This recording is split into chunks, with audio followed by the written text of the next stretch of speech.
تماشا کن نگاه آسمان را، رخ شب رنگ ماه و اختران را، به گرد شمع روی بام میهن ببین پروانه آتش فشان را. همه چشما به ایرانه، به مهد علم و عرفانه، به این خاکی که هر ذره‌اش برام عزیزتر از جانه. همه چشما به ایرانه، به مهد علم و عرفانه، به این خاکی که هر ذره‌اش برام عزیزتر از جانه.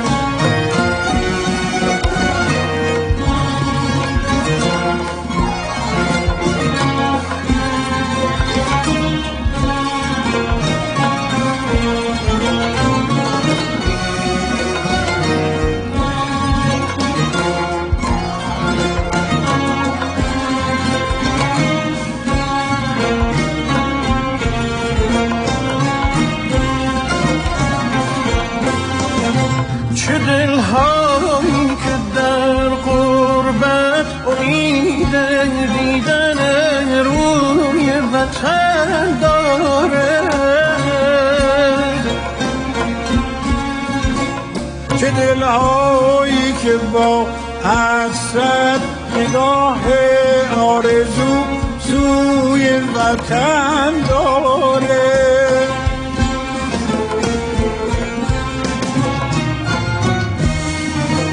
که با شادی بسازه کلبه‌ای از عشق بر خاکش، غروب زندگی را سر کنه آسوده در خاکش. همه چشما به ایرانه، به مهد علم و عرفانه، به این خاکی که هر ذره‌اش برام عزیزتر از جانه. همه چشما به ایرانه، به مهد علم و عرفانه، به این خاکی که هر ذره‌اش برام عزیزتر از جانه.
فدای اشک و خنده تو، دل پر و تپنده تو، فدای حسرت و امیدت، رهای رمنده تو، رهای رمنده تو.